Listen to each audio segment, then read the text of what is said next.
Bismillahirrahmanirrahim. Assalamualaikum warahmatullahi wabarakatuh.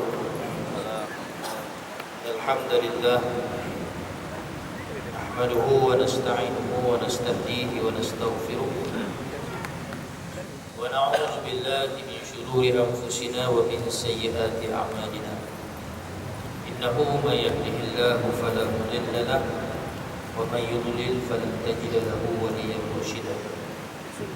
Yang saya hormati usaha kami ampun, yang saya hormati seluruh panitia puasa masjid dan para petugas Masjid Al-Kautsar yang hadir pada malam ini, yang diraikan Al-Fadhil Ustaz Muhammad Khalil bin Abdul Hadi selaku tetamu kita dan penceramah jemputan khas pada malam ini.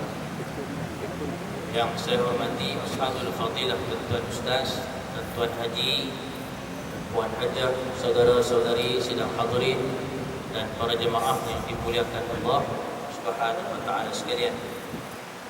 Saya persilakan tuan-tuan dan puan untuk memenuhi ruang hadapan ini, dan kepada muslimah boleh mengambil ruang di hadapan ruangan khas yang telah disediakan di sebelah kanan saya, insya-Allah. Tuan-tuan dan puan yang dimuliakan Allah, malam ini kita tangguhkan dahulu perbincangan berkaitan dengan ilmu faraid, sebab saya akan memberi ruang dan waktu ini untuk kita meraih sebanyak mungkin ilmu dan pengalaman daripada sahabat saya, daripada guru saya Fadil Ustaz Muhammad Khalil bin Abdul Hadi. Beliau baru sampai pada Kota Kinabalu, merempuh jalan darat sebentar tadi. Alhamdulillah dapat sampai juga ke Masjid Al-Kautsar. Beliau berasal daripada Terengganu, mendapat pendidikan ijazah sarjana muda syariah dan bahasa Arab daripada Universiti Yamaniyah di Yaman, ya, dan melanjutkan pelajaran peringkat sarjana master dalam bidang pengajian Islam dari Portsmouth University, United Kingdom. So merupakan seorang ilmuwan dan ahli akademik yang dapat kita mengambil manfaat pada malam ini, insya-Allah. Beliau merupakan seorang pensyarah di Kolej Darul Quran Islamiyah di mana Terengganu, juga seorang penawar bebas yang bergerak aktif di Terengganu khususnya dan juga di seluruh Malaysia. Maka untuk itu majlis dengan segala hormatnya menjemput dan mempersilakan Fadil Ustaz Muhammad Khalil bin Abdul Hadi untuk menyampaikan kuliah beliau kepada kita semua. Dengan segala hormatnya majlis mempersilakan.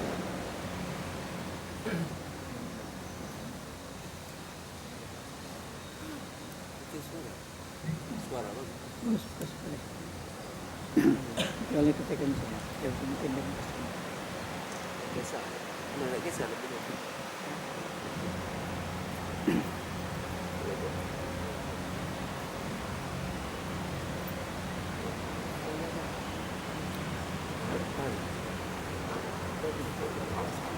Bismillahirrahmanirrahim. Assalamualaikum warahmatullahi wabarakatuh. Alhamdulillahirabbil alamin. Wassalatu wassalamu ala asyrafil anbiya'i wal mursalin wa qaidid du'atil mujahidin Sayyidina Muhammadin sallallahu alaihi wasallam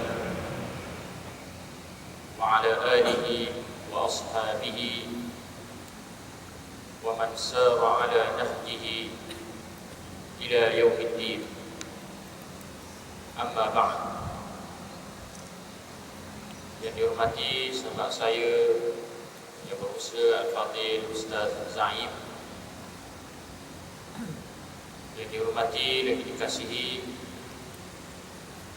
Imam, pengurusi dan seluruh panitia kuasa Masjid Al-Kautsar, para alim ulama, pemimpin masyarakat, muslimin muslimat, hadirin dan hadirat yang dirahmati Allah Subhanahu wa taala sekalian. Alhamdulillah, yang pertamanya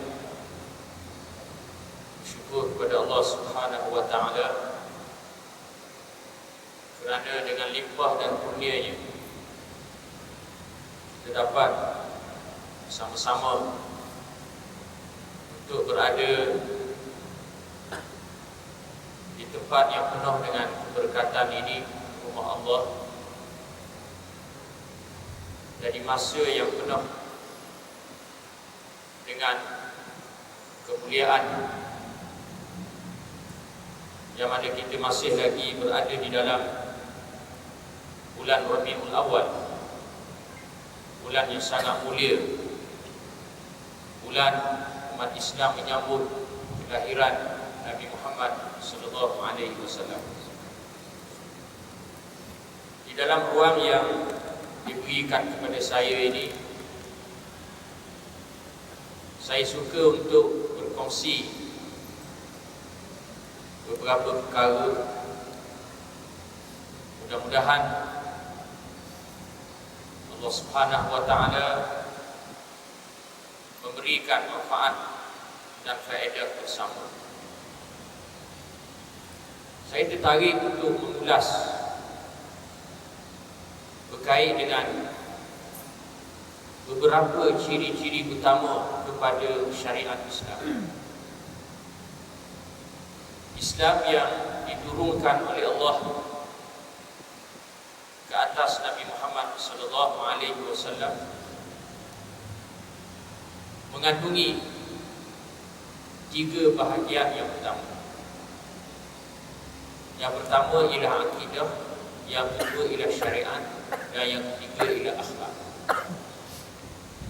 Sebagaimana yang disebut di dalam satu hadis yang sangat masyhur yang diriwayatkan oleh Imam Muslim dan lain-lain lagi di dalam sahihnya. Apabila datang malaikat Jibril yang berupa seperti seorang lelaki yang sehat, datang berjumpa dengan Nabi sallallahu alaihi wasallam di dalam satu majlis yang dihadiri oleh sahabat-sahabat baginda. Lalu malaikat Jibril bertanya kepada Nabi sallallahu alaihi wasallam, "Wahai Rasulullah, apakah dia iman?" Nabi menjawab, "Iman sekian sekian sekian." Kemudian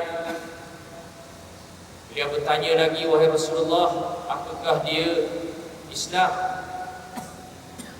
Lalu Nabi menjawab, "Islam sekian sekian sekian." Dan dia membenarkan semua apa yang dinyatakan oleh Nabi sallallahu alaihi wasallam.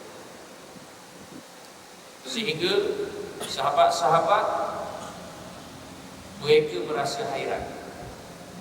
Orang ini bertanya seolah-olah dia tak tahu. Bila Nabi sallallahu alaihi wasallam menjawab, lalu dia membenarkan apa yang diberitahu oleh Nabi sallallahu alaihi wasallam seolah-olah dia tahu.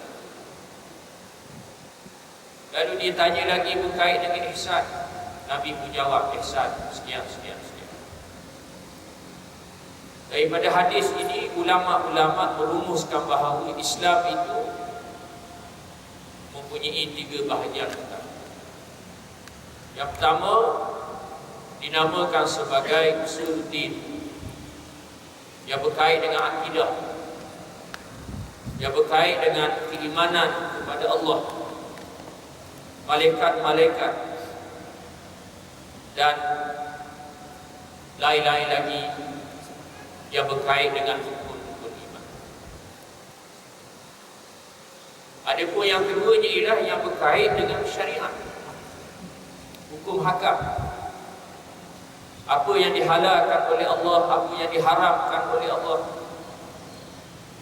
Dalam syariat mengandungi ibadat, muamalat, munakahat, hukum hakam jenayat, dan lain-lain lagi.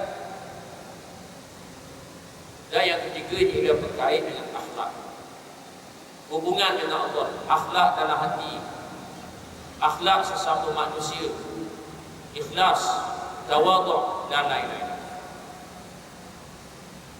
Di antara bahagian yang utama kepada agama Islam itu ialah syariat. Syariat ini ialah benda zahir, benda yang kita buat, amalan-amalan yang kita lakukan melalui anggota tubuh badan kita. Dalam masalah ini, kita sebagai orang Islam, kita kena terima. Sebab itulah di dalam surah Al-Ahzab Allah Ta'ala menyebut, وَمَا كَانَ لِمُؤْمِنٍ وَلَا مُؤْمِنَةٍ إِذَا قَضَى اللَّهُ وَرَسُولُهُ أَمْرًا أَنْ يَكُونَ لَهُمُ الْخِيَرَةُ مِنْ أَمْرِهِمْ. Tidak boleh sama sekali orang beriman lelaki dan orang beriman perempuan, bila Allah Ta'ala tetap satu-satu perkara, lalu dia mempunyai pilihan yang lain. Tak boleh, kena terima. Dalam masalah syariat, hukum hakam yang ditentu dan ditetapkan oleh Allah, kita sebagai manusia kena terima. Sebab itulah kita sebagai umat Islam dinamakan sebagai Muslimun. Islam ni maksudnya menyerah diri. Kita menyerah diri apa yang ditentu dan ditetapkan oleh Allah ke atas. Kenapa? Kerana kita manusia ni lemah. Walaupun kita manusia ini hebat mempunyai akal fikiran. Dengan akal fikiran, manusia boleh reka, boleh cipta macam-macam alat. Boleh menundukkan makhluk-makhluk yang lagi hebat daripada itu. Boleh menundukkan besi sebagai contoh. Besi yang kerah manusia boleh menundukkannya. Boleh jadikannya kereta, lori, kapal dan seumpamanya. Tetapi akal fikiran manusia ini lemah di sisi itu. Ada benda dan ada perkara yang dia tahu, banyak benda dan perkara yang dia tak tahu, yang dia kena terima. Sebab itulah Allah Ta'ala menetapkan hukum hakam dalam syariat Islam ini. Kita sebagai orang-orang Islam kena terima. Tak boleh banyak takwil. Contohnya dalam masalah ibadah sembahyang. Di antara syarat-syarat sah sembahyang ialah kena ambil wudu, basuh muka, basuh tangan, basuh kaki. Kita tak boleh untuk mempersoalkan kenapa kena basuh muka, kenapa tak basuh kemaluan. Padahal basuh kemaluan lagi patut, ataupun basuh jelah ketiak, ataupun di tempat-tempat yang lain. Kali ini ditentu dan ditetapkan oleh syariat. Sebab tu ada orang tanya saya, beliau menyatakan bahawa kalau orang perempuan Islam, tak apa kalau dia tak pakai tutup, tak apa kalau dia tidak menutup aurat, asalkan hati dia baik. Dia kata dia ikhlas, hati dia mulia, tak apalah kalau tak pakai tutup, tak apalah kalau tak tutup aurat. Lalu dia mempersoalkan dan memberikan hujah berapa ramai orang yang pakai tutup, yang tutup aurat, yang buat macam-macam perkara-perkara yang bercanggah dengan syariat, yang melakukan maksiat dan pelanggaran. Dia kata, baik saya tak pakai tutup, baik saya tak tutup aurat, asalkan hati saya baik. Di sinilah kita perlu bezakan amalan hati lain, amalan anggota tubuh badan kita lain. Amalan hati ini berkait dengan ihsan, berkait dengan akhlak. Adapun amalan tubuh badan kita, ini syariat. Syariat ini kita kena terima. Dalam masalah aurat, kita kena terima. Dalam masalah ibadat, kita kena terima. Dalam masalah muamalat, kita kena Ada di antaranya kita tahu hikmah. Dan banyak di antaranya yang kita tak tahu hikmah. Kenapa sembahyang 5 kali sehari semalam? Kenapa tidak 1 kali? Kenapa sembahyang subuh 4 rakaat? Kenapa tidak 2 rakaat? Kenapa sembahyang maghrib 3 rakaat? Kenapa tidak 10 rakaat? Ini ditentu dan ditetapkan oleh Allah. Kita kena pilih. Ini syariat. Sebab itulah kita sebagai orang Islam, Islam ni maksudnya ialah menyerah diri. Serah diri apa yang ditentu dan ditetapkan oleh Allah Subhanahu wa taala. Macam mana kalau kita nak serah diri, kalau iman dalam diri kita lemah? Sebab itulah umat Islam mestilah membentuk keimanan yang ada di dalam diri ini. Mestilah sentiasa menguatkan iman yang ada di dalam dirinya dengan sentiasa mendekatkan diri kepada Allah Subhanahu wa taala. Kerana itulah Nabi SAW membentuk akidah di dalam diri umat Islam selama 13 tahun. 13 tahun di Mekah. Ayat-ayat yang Allah Ta'ala turunkan berkait dengan beriman kepada Allah, beriman kepada malaikat, beriman kepada syurga neraka. Bila Nabi berhijrah ke Madinah, barulah Allah Ta'ala menurunkan ayat-ayat yang berkait dengan syariat. Kerana bila mana umat Islam akidahnya ataupun akidah mereka kuat, kukuh, nescaya mereka akan menerima syariat. Masalah yang berlaku pada umat Islam pada hari ini, melanggar hukum hakam Allah, meninggalkan hukum hakam Allah, memperlekehkan peraturan dan undang-undang Allah. Kerana masalah apa? Di masalah akidah dalam diri. Kerana akidah Islam ini satu cabaran yang sangat besar. Asas kepada akidah Islam ini ialah beriman kepada perkara gaib.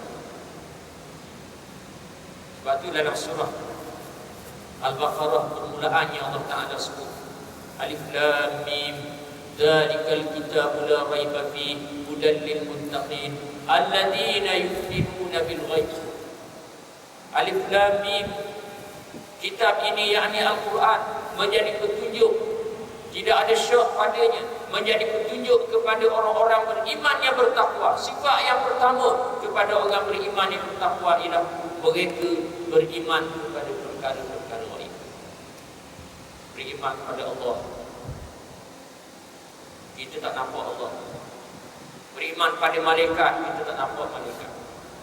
Beriman pada syurga neraka, kita tak tahu. Kerana kita tak pernah melihatnya, tapi kita tahu kerana itu diceritakan dalam Quran, diceritakan oleh hadis-hadis Nabi SAW. Lebih-lebih lagi kita umat Islam di zaman ini, di zaman manusia beriman kepada sains. Semua perkara mesti dah dibuktikan, mesti boleh dilihat, boleh dirasa. Kalau tak boleh dilihat, tak boleh dirasa, maka kita tak percaya. Ini zaman. Saya teringat satu kisah yang berlaku di selatan Yaman. Selatan Yaman sebelum 1994 diperintah oleh kerajaan yang mengandung fahaman komunisme. Selepas 1994, Yaman bersatu menjadi Republik Yaman. Pernah berlaku di Yaman Selatan apabila di bawah pemerintahan kerajaan yang mengandung fahaman komunisme. Mereka nak menyebarkan fahaman komunisme di kalangan anak-anak orang Islam. Lalu masuk seorang guru, masuk di dalam kelas. Dia lihat pelajar-pelajarnya masih lagi remaja. Dia kata dalam hati dia, hari ini aku boleh untuk memesongkan akidah pelajar-pelajar. Kerana pelajar-pelajar aku ni orang Islam. Lalu dimasuk dalam bilik darjah. Dia ambil kapur, dia tulis Bismillahirrahmanirrahim di papan hitam. Selepas dia tulis, dia pun ambil kain buruk, dia padam Allah. Lalu dia berpaling kepada pelajar-pelajarnya. Dia kata, kamu semua kata kamu percaya kepada Allah. Kamu orang Islam, kamu kata kamu percaya kepada Allah. Mana Allah? Cikgu tak nampak, cikgu tak boleh rasa pun. Macam mana kita nak percaya sesuatu yang kita tak nampak, sesuatu yang kita tak boleh rasa? Lalu pelajar-pelajar mereka berada dalam keadaan kebingungan, terpegun. Timbullah syok, ragu-ragu dalam diri mereka berkait dengan agama Islam. Allah Ta'ala nak selamatkan akidah mereka. Bila bangun seorang pelajar dan berkata, cikgu, saya nak tanya cikgu. Cikgu kata Allah itu tidak ada kerana kita tak boleh lihat. Saya nak tanya cikgu, adakah cikgu ada nyawa? Cikgu ni kata, ya, saya ada nyawa. Kalau saya tak ada nyawa, takkanlah saya boleh berdiri di sini? Takkanlah saya boleh berjalan? Takkanlah saya boleh bercakap? Takkanlah saya boleh duduk? Takkanlah saya boleh lihat kamu? Baik, saya nak tanya cikgu, kalau cikgu ada nyawa, sila beritahu kepada saya mana nyawa saya nak tengok. Saya tak nampak pun nyawa cikgu. Fabuhital ladzi kafar. Tercengang, tak boleh jawab jujur. Lalu pelajar ni kata, begitulah juga kami orang Islam, kami percaya kepada Allah. Allah itu ada, Allah itu wujud, Allah bersifat sekian-sekian, namanya sekian-sekian. Betul kami tak nampak Allah, tapi tanda-tanda Allah Ta'ala itu ada, wujud, kami boleh lihat pada makhluk-makhluk Allah di keliling. Perjalanan matahari dan bulan, pasang surut air laut dan sungai, mesti ada di sana pencipta, mesti ada di sana Tuhan yang menguruskan. Sama dah juga macam nyawa cikgu. Walaupun tak nampak nyawa cikgu, tapi tanda-tanda nyawa itu ada, wujud. Cikgu boleh melihat, cikgu boleh berjalan dan sebagainya. Oleh kerana itulah bila akidah itu kuat, maka kamu diterima syariat. Di sinilah kita lihat sahabat-sahabat Nabi SAW. Bila turunnya syariat Islam berkait dengan macam-macam hukum hakam peraturan, mereka terima. Sami'na wa ata'na. Bukan sebagaimana yang berlaku kepada sebahagian umat Islam pada hari ini, yang banyak mempertikaikan hukum hakam Allah, peraturan Allah, undang-undang Allah dengan memberikan berbagai-bagai alasan. Kenapa? Kerana akidah, iman dalam diri itu tak pupuk dan tak. Syariat Islam yang Allah Ta'ala turunkan ke atas Nabi SAW mempunyai beberapa ciri-ciri utama. Di antaranya ialah syariat Islam ini adalah merupakan satu syariat yang mudah untuk diamalkan. Inna dina yusr. Sesungguhnya agama itu mudah. Wa ma ja'ala 'alaikum fid din min haraj. Dan tidak Allah Subhanahu wa taala jadikan ke atas kamu dalam urusan agama itu benda-benda yang memayah dan menyusah. Kita lihat dalam syariat Islam, hukum hakam yang berkait dengan sembahyang sebagai contoh. Sangat mudah. Sembahyang ini Allah Ta'ala wajibkan ke atas kita, orang Islam, lelaki, perempuan, fardu. Sembahyang ini 5 kali sehari semalam. Allah Ta'ala beri kepada kita semua 24 jam. Sehari semalam 24 jam. Allah Ta'ala wajibkan ke atas kita untuk mendirikan sembahyang hanya 5 kali sehari semalam. 5 kali sehari semalam ini bukannya payah. Kalau kita kira, kita sembahyang maghrib 5 minit, sembahyang isyak 5 minit, sembahyang subuh 5 minit, sembahyang zuhur 5 minit, sembahyang asar 5 minit, hanya mengambil masa 25 minit. Kalau kita nak panjangkan sikit, mungkin 40 minit. Nak panjangkan lagi, kita ambil sejam. 24 jam Allah Ta'ala berikan kepada kita, hanya sejam Allah Ta'ala tutup daripada kita. Masa kita tidur lagi lama. Kita tidur waktu malam saja, tidur pukul 12 saja. Pagi pukul 6 pagi.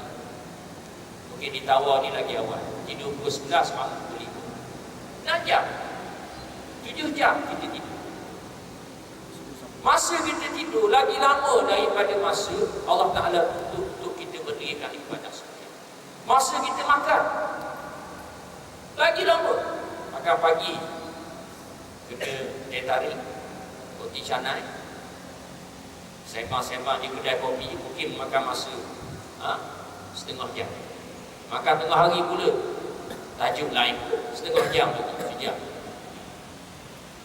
Sebelum makan malam, makan petang, ABC, pisang goreng dan lain-lain lagi, setengah jam, sejam setengah. Makan malam setengah jam lagi, 2 jam. Masa kita makan lagi lama daripada masa Allah Ta'ala tutup untuk kita mendirikan sembahyang. Masa kita bermain, kita orang-orang muda, remaja, suka main bola, futsal dan seumpama. Tak jadi masalah, mainlah nak main. Tapi kita ada tuntutan agama. Bila kita main, masuk waktu sembahyang, kita sembahyang. Apa salah? Masa kita bermain, mungkin memakan masa sejam, 2 jam, Allah Ta'ala tuntut daripada kita ibadah sembahyang tidak sampai dalam masa satu. Kemudian Allah Ta'ala pun mudahkan lagi. Ini mudahnya syariat Islam. Allah Ta'ala pun mudahkan lagi. Dalam ibadah sembahyang adanya kelonggaran-kelonggaran. Kalau orang sakit, tak boleh sembahyang dalam keadaan berdiri, boleh sembahyang dalam keadaan duduk. Tak boleh sembahyang dalam keadaan duduk, boleh sembahyang dalam keadaan berbaring. Nak sembahyang kena ambil wudu. Tubuh badan kita sakit, luka, aksiden dan seumpama, boleh bertayamum.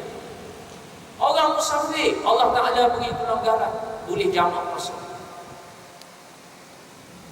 Orang perempuan ada kelonggaran masa-masa yang tertentu, maka tak perlu untuk menunaikan ibadah sembahyang. Yang tak perlu qada, mudahnya ibadah sembahyang. Tetapi ramai mana di kalangan umat Islam yang mengabaikan ibadah sembahyang, yang sangat besar peranannya di dalam agama Islam. Sama ada mereka jahil, tak tahu berkait dengan sembahyang, ataupun mereka ingkar akan mereka. Macam cerita orang jahil tak tahu sembahyang. Dia nak kahwin, dia pergi pinang anak seorang. Pakcik, saya nak kahwin dengan anak pakcik. Pakcik dia kata tak apa, boleh. Tapi dia mengaku pakcik saya ni jahil, agama ni saya tak tahu, sembahyang pun tak pernah. Lalu pakcik dia kata tak apa, boleh kahwin, sembahyang biar ayahnya aja. Kamu ikut.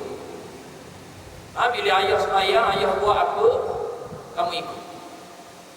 Tiba-tiba ayah pun sembahyang, angkat takbir, dia pun angkat takbir, Allahu Akbar, ikut.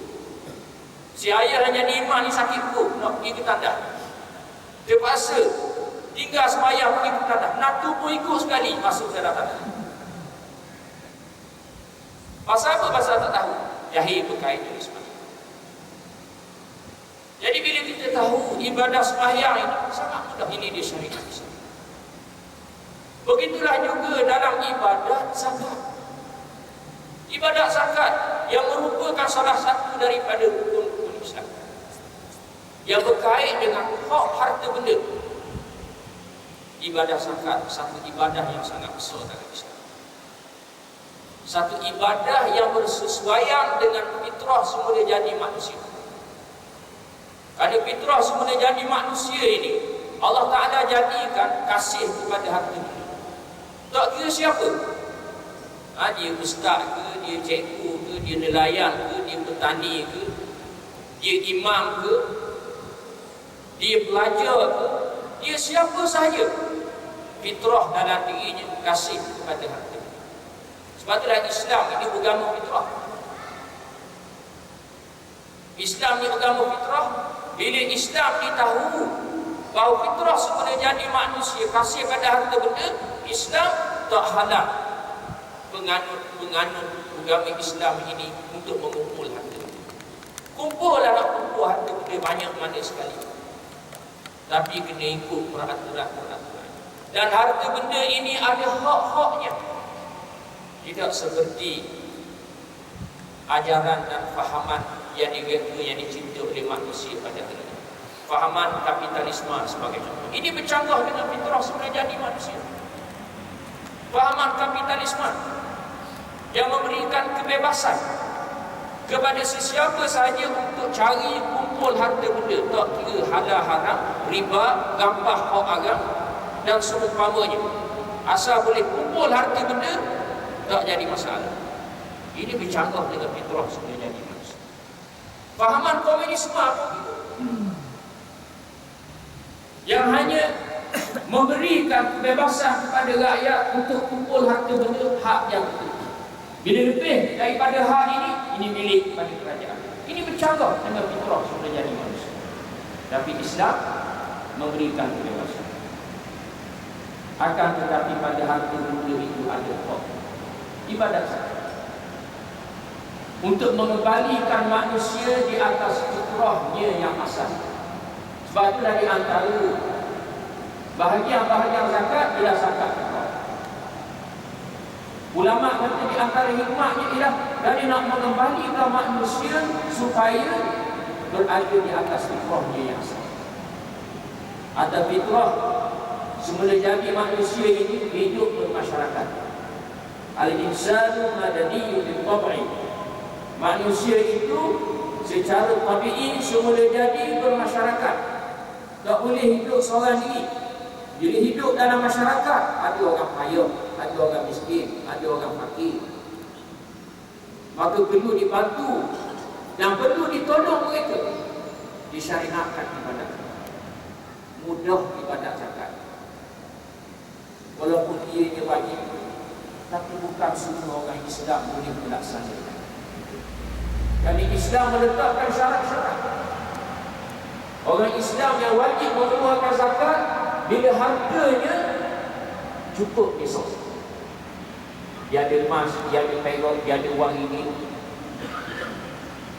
dia ada binatang ternakan, dia ada hasil pertanian. Bila cukup esok, barulah wajib keluar zakat. Cukup haulnya, masanya. Bila cukup masanya, wajib keluar zakat. Bukan semua orang. Bukan sebagaimana undang-undang yang dicipta oleh manusia pada hari ini. Dalam masalah cukai sebagai contoh, semua orang. Ini zalim. Sebab itulah Islam ini, syariatnya adalah merupakan satu syariat yang adil.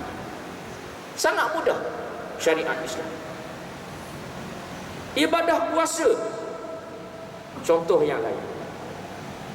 Allah Ta'ala beri kepada kita 1 tahun 12 bulan.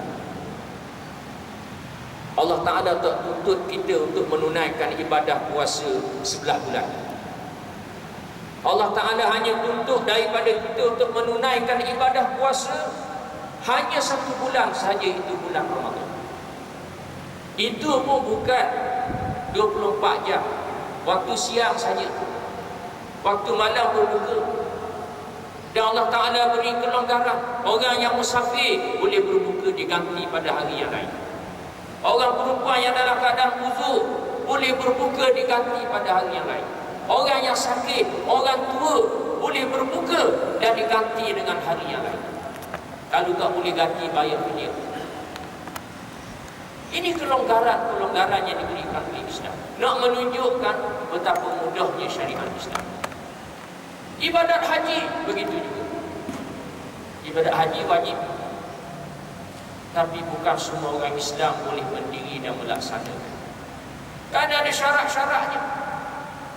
Man istata'a ilaihi sabila, bagi sesiapa yang mempunyai kemampuan dari sudut harta benda, kemampuan dari sudut kesihatan tubuh badan, kemampuan dari sudut keselamatan dalam perjalanan. Kalau tak cukup syarat ini, ada harta tapi tak cukup, kerana ada tanggungjawab yang lain, maka tak wajib menunaikan ibadah. Harta cukup dah, tapi sakit pula, tak wajib. Harta cukup dah, badan sihat, tapi ada kekurangan di tengah jalan, tak boleh pergi, maka ditanggung. Ini mudahnya syariat Islam. Tapi kita lihat malangnya sebahagian umat Islam kerana mata-mata mereka dihalang, menyebabkan mereka tak boleh untuk melihat keindahan agama Islam yang sangat mudah untuk diamalkan. Itu di antara ciri-ciri utama kepada syariat Islam. Di antaranya juga ialah syariat Islam yang diturunkan oleh Allah ke atas Nabi SAW adalah satu syariat untuk memberikan kebaikan kepada manusia. Sebab itulah ulama-ulama menyatakan bahawa syariat Islam ini halal, haram, hukum, hakam di dalam masalah ibadat, muamalat, makan, minum dan lain-lain lagi. Semuanya adalah kebaikan kepada manusia. Imma li jalbil masalih atau li dar'il mafasid. Ini dibahas oleh ulama-ulama usulul fiqh. Sama ada apa yang Allah Ta'ala hukumkan, ini halal, ini haram, ini boleh, ini tak boleh. Sama ada Allah Ta'ala nak menarik, beri kebaikan kepada kita, ataupun Allah Ta'ala nak menolak keburukan daripada berlaku ke atas diri kita. Maknanya semuanya kebaikan. Sebab itulah syariat Islam ni semuanya baik. Baik untuk manusia, baik untuk diri manusia, keluarga dan masyarakat secara umum. Dalam masalah yang berkait dengan makan minum sebagai contoh. Dalam masalah yang berkait dengan makan minum, antaranya ialah Islam mengharamkan arak dan perkara-perkara yang memabuk. Kerana Islam meletakkan bahawa di antara 5 perkara yang dijaga oleh Islam ialah akal. Kerana akal manusia ini sangat berharga, perlu dijaga. Nak jaga akal ini, Islam menetapkan orang Islam lelaki dan perempuan mesti menuntut ilmu. Mesti menuntut ilmu. Bahkan Islam menetapkan sebuah kerajaan yang memerintah mengikut Islam mestilah memberikan keutamaan dari segi untuk memberikan pendidikan kepada rakyat. Untuk menjaga akal supaya tidak terpesong, maka Islam mengharamkan benda-benda yang memabuk. Arak, dadah, bekuda dan seumpama. Kenapa? Kerana ini boleh memberikan mudarat kepada manusia. Dalam buku Usulul Da'wah, dasar-dasar ilmu dakwah yang dikarang oleh Dr. Abdul Karim Zaidan menyebut apa yang pernah berlaku di negara Amerika Syarikat. Pernah berlaku di negara Amerika Syarikat, kalau tak silapnya 1930. Kerajaan Amerika Syarikat telah mengeluarkan satu peraturan yang melarang rakyatnya untuk meminum arak. Kerana apa? Kerana jenayah yang berlaku. Sebab yang paling besar ialah kerana arak yang memabukkan. Betul apa yang dituduh dan ditetapkan oleh Islam. Kerana manusia bila akalnya hilang, minum arak, makan benda-benda yang memabukkan, maka akan jadi lebih hina daripada binatang yang tidak mempunyai akal fikiran. Binatang walaupun tidak ada akal fikiran, tapi masih ada sifat sayang kepada anak. Cuba kita pergi kacau anak ayam yang kecil. Ada anak ayam 12 ekor, ibunya jaga. Cuba kita pergi kacau, ibunya akan kejut. Itu binatang yang tidak ada akal fikiran.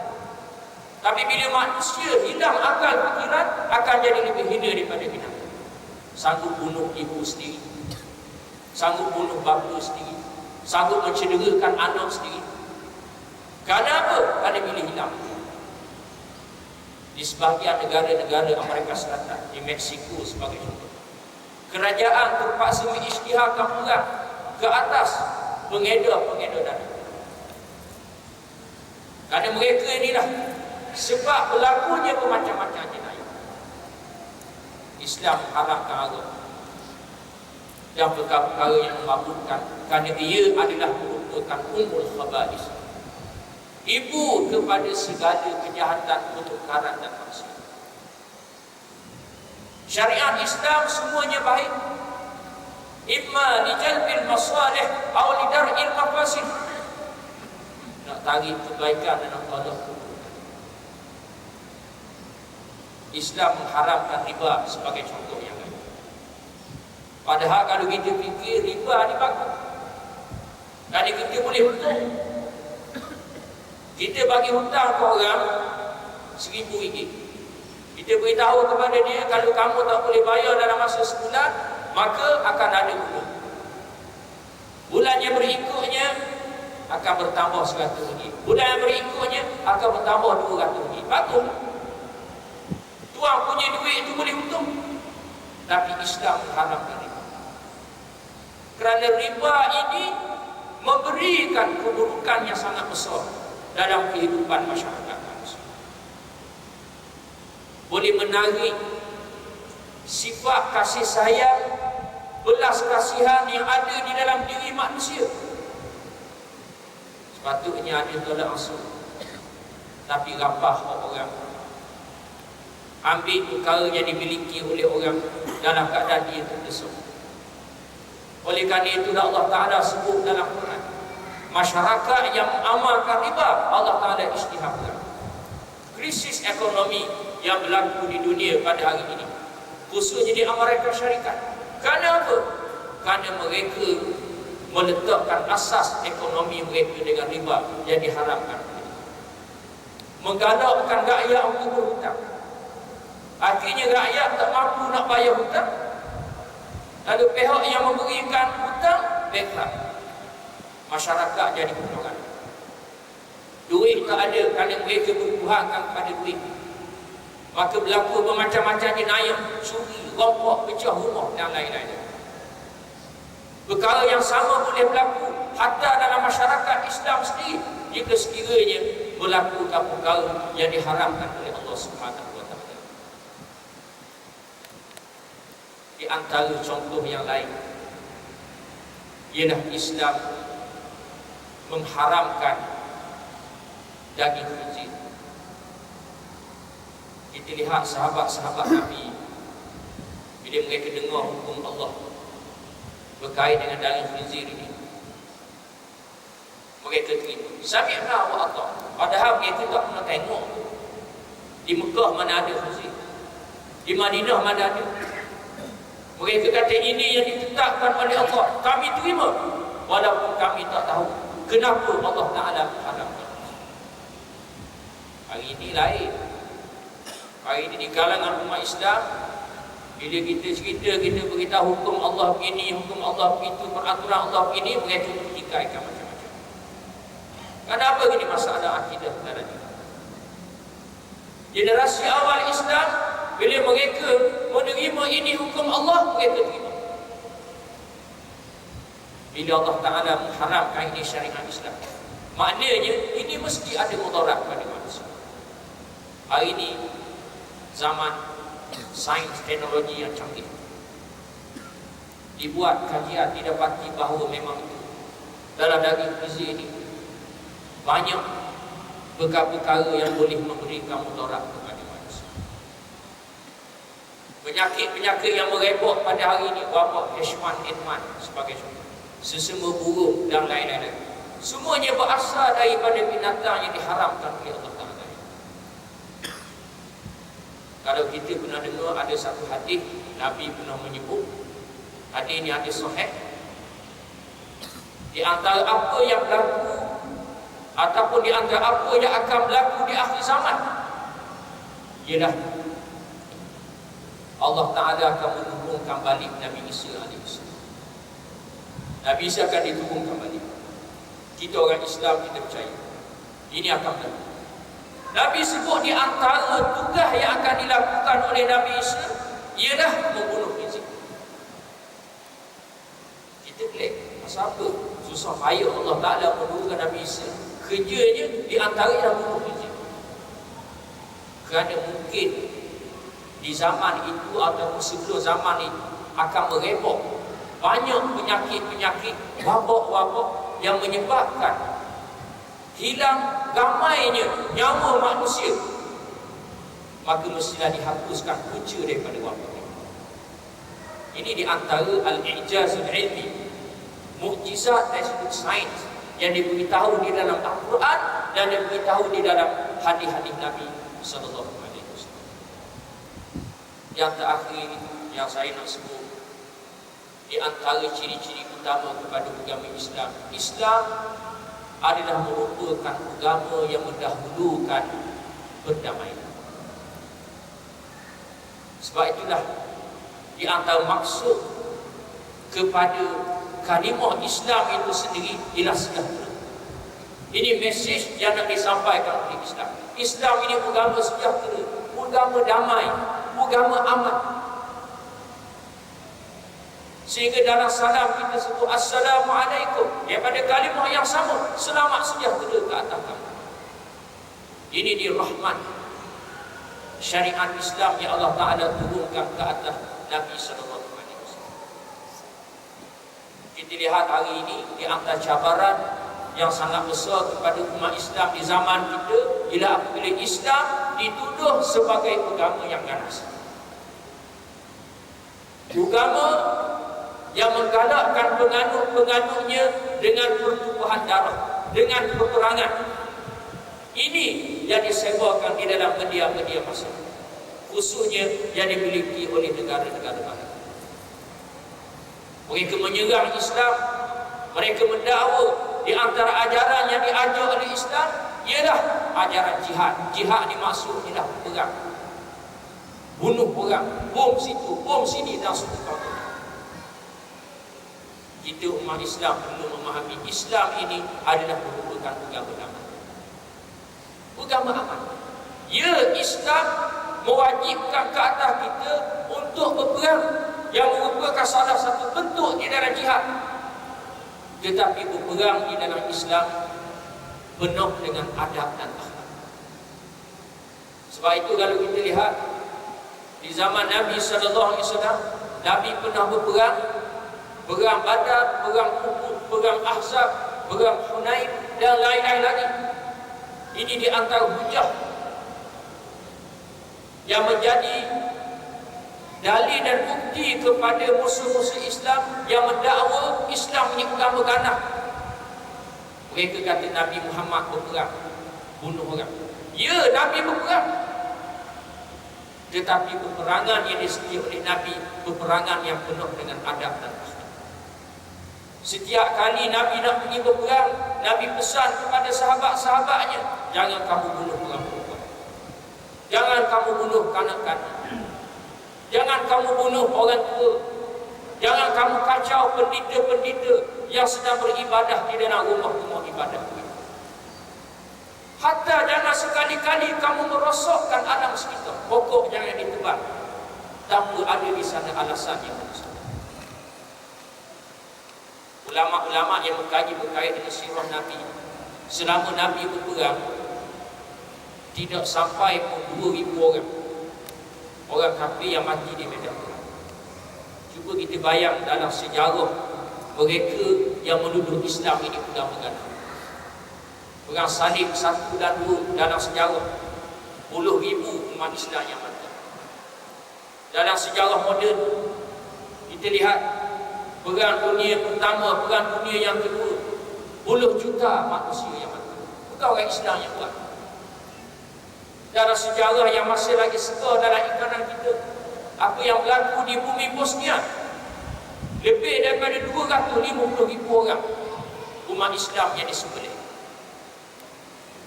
Ibu-ibu yang mengandung dibelah perut, dicincang anak di dalam. Bukan orang Islam yang buat. Yang berlaku di Palestin sampai hari ini, umat Islam di Palestin dibunuh, rumah mereka diroboh, tanah mereka dirampas. Siapa yang buat? Bukan orang Islam. Tiba-tiba mereka tuduh Islam ini agama ganas, umat Islam ini umat yang ganas. Hatta kalau kita kaji dalam sejarah Islam, tempat-tempat yang dibuka oleh Islam, kebanyakannya dibuka dengan dakwah, dengan jalan aman dan damai, bukan dengan jalan peperangan. negara kita di Kepulauan Melayu. Islam sampai bukan dengan perang, dengan dakwah. Perang adalah merupakan penyelesaian yang terakhir. Cuma jadi masalah pada kita pada hari ini ialah bila mana sebahagian umat Islam yang tidak memahami hakikat agama Islam yang sebenar, khususnya dalam ajaran yang berkait dengan jihad. Itu adalah di antara sebahagian daripada ciri-ciri kepada syariat Islam yang suka untuk saya kongsi bersama. Mudah-mudahan apa yang kita dengar, kita dapat manfaat dan faedah daripadanya, insya-Allah. Dan saya ucap ribuan terima kasih kepada pihak Masjid Al-Kausar yang memberikan peluang dan ruang kepada saya untuk berkongsi sedikit sebanyak dengan muslimin dan muslimat sekalian.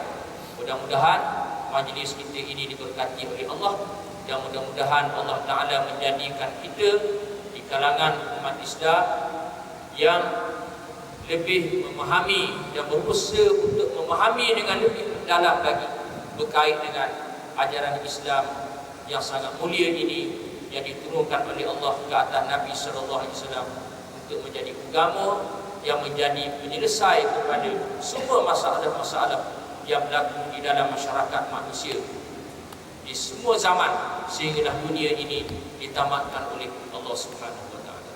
Aqul qawli hadza wa astaghfirullahal azim li wa lakum wallahu a'lamu bis-shawab. Wassalamu alaikum warahmatullahi wabarakatuh.